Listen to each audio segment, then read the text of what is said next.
I tell you what, Christopher Hitchens' most devastating takedowns of religion, this guy has legitimately grown on me. He has become a go-to when it comes to cutting through religious nonsense. And so we're picking up where we left off on a Dose of Reason YouTube channel. Be sure to subscribe. I'm hitting it now.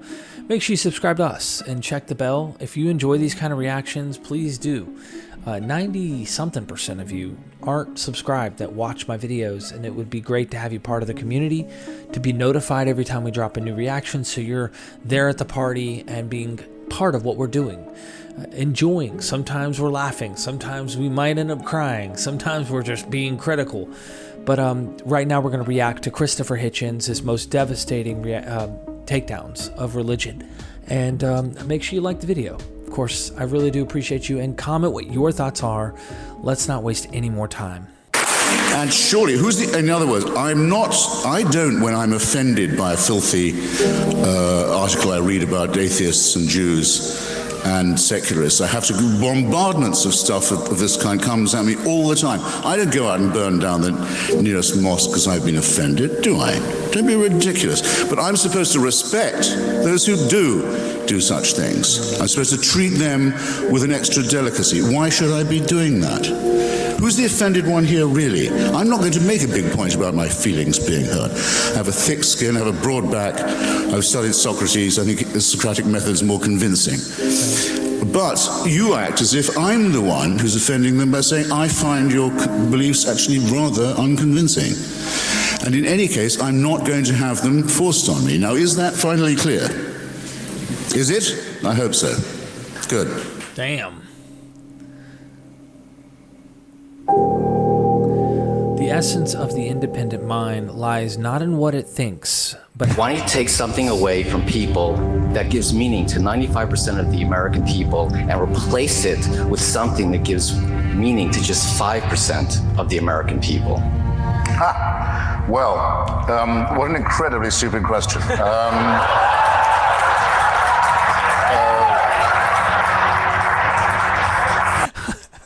What an incredibly stupid question. I mean, I get that if the question was that 95% of people found meaning in it and stuff, why take away that meaning for only the 5% of critical minds that realize that it's not true?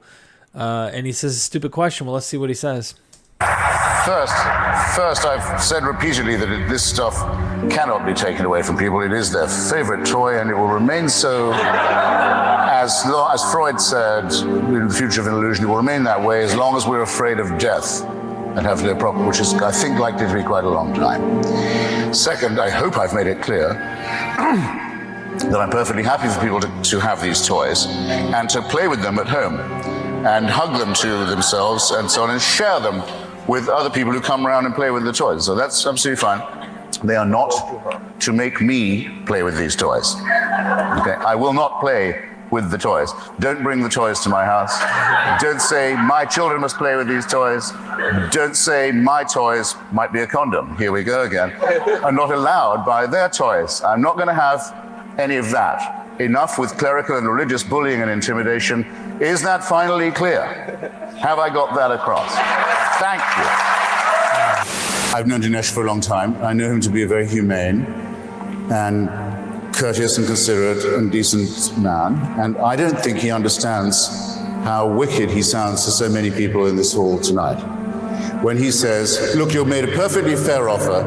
We can torture you to death if we want, for the crime only of being born. But all you have to do is throw yourself on our mercy, and it'll be okay. Why don't you just do it? My dear Dinesh, do you not know what you sound like when you say that? I can hardly bear to look at you. You're implying that you that say something so evil, so stupid, so nasty, and so intolerant. It is what Fulk Greville says in this wonderful verse. It says, here is the order. You are created sick, and you are ordered to recover. And you're ordered on pain of death and torture forever.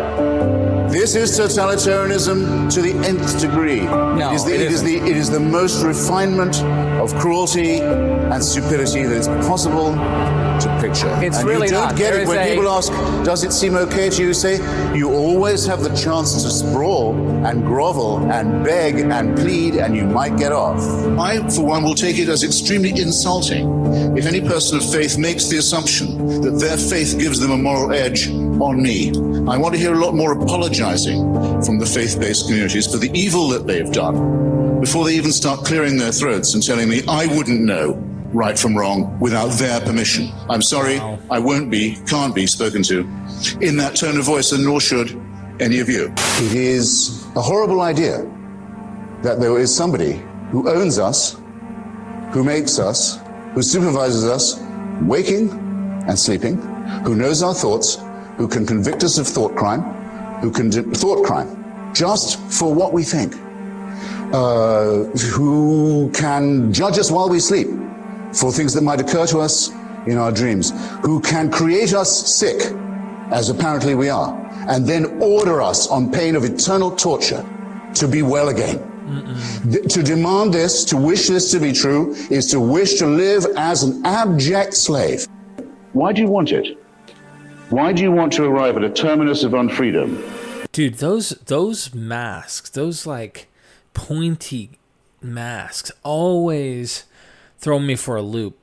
I mean, that's literally what the Klan wears, and it's like, I get it. That's what they like to wear, but I always immediately think of the Ku Klux Klan when I see nonsense like that. Where there is a celestial authority upon whom all things depend and from which all things flow.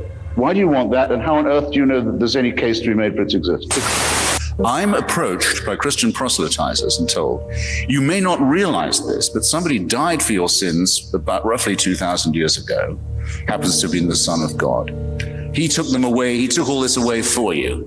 All you have to do is invoke it, throw your sins on him, and you're cleansed. And you can hope for redemption, you have the means of grace, you have the hope of glory, you can hope to live eternally. Wow. Pretty amazing offer for a human sacrifice 2,000 years ago that you had no part in, that you would have stopped if you could, if you were a witness to it, that you didn't ask for, that was not conducted by you or for which you are in any sense responsible.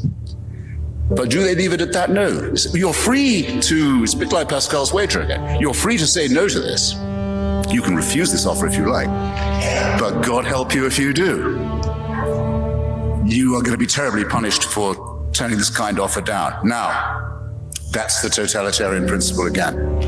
And I say it with what you may, sorry, you must not think is my last breath. I say it decidedly, and after much reflection, I decline to be spoken to in that tone of voice, and I hope you will too. A miracle is defined not as a part of the natural order, but as a suspension of the natural order. No, an intervention. You can't say of the Big Bang, which is the foundation of the natural order, that it's a suspension of what it starts. You may not do that. However, if you meet someone in the street who you yesterday saw executed, you can say either that an extraordinary miracle has occurred or that you are under a very grave misapprehension. And David Hume's logic on this, I think, is quite irrefutable. He says, what is more likely, that the laws of nature have been suspended in your favor and in a way that you approve, or that you've made a mistake?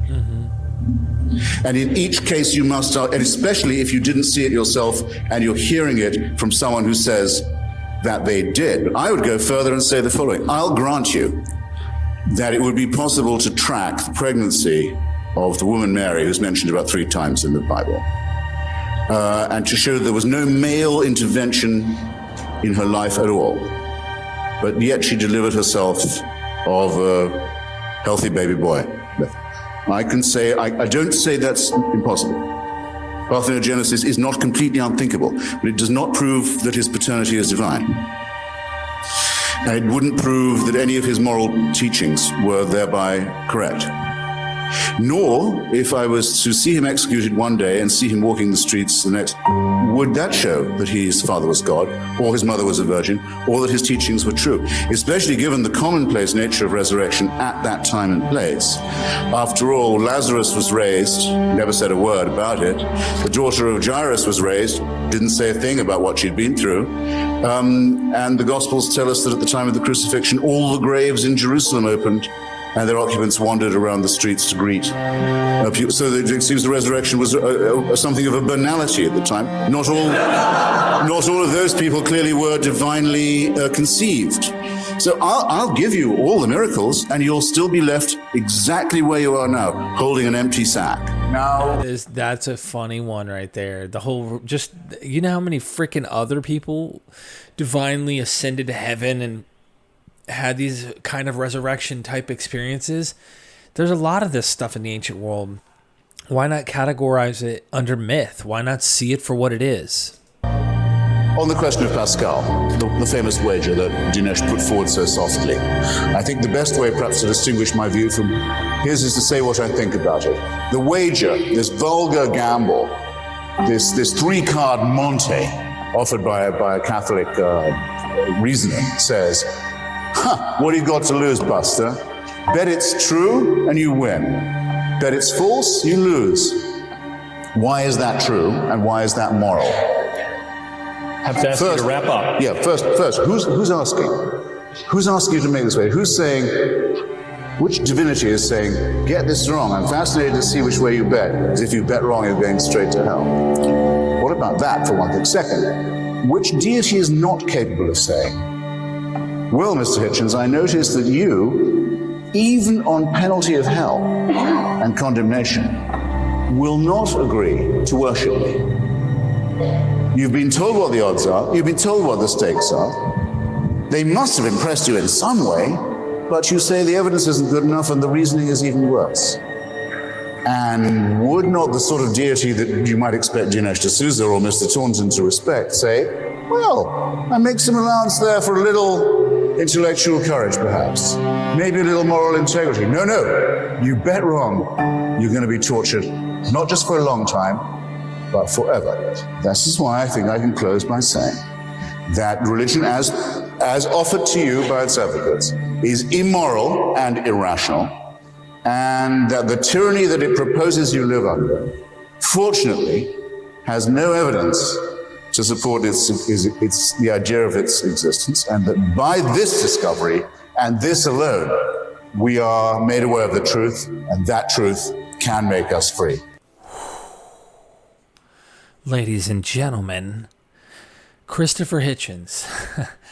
This guy, he really was something else when it came to the way he worded things, the way he, on the tip of his toes, during the midst of a combat with someone with words, this guy had quotes, he had poetic ways, he had such a way to dismantle the opponent he is arguing against, and he was so precise about what he was doing that it's rare to find anything like that. I don't know if we have anybody like that. If you know anyone else like Christopher Hitchens or is skilled on that level, share me the recommendation. I'm serious. I'd love to see you in the community. I'm taking recommendations for reactions from those who are in the community, and I love to hear new ideas. You've seen stuff I never have. Please subscribe and hit that bell so that you're notified, and check all so that you get hit every time we do a reaction. You know when we react, and you can come and join us, because if you like this kind of stuff, well, I like having you here, and I want to hear from you. Like the video, be sure to share it on your social medias if you have any, and of course comment. Let me know what you think about what he said today. We'll continue on the next video further into more Christopher Hitchens, but seriously, I appreciate you all being here. You give me so much motivation and drive, and I seriously appreciate you. So thank you, and until next time.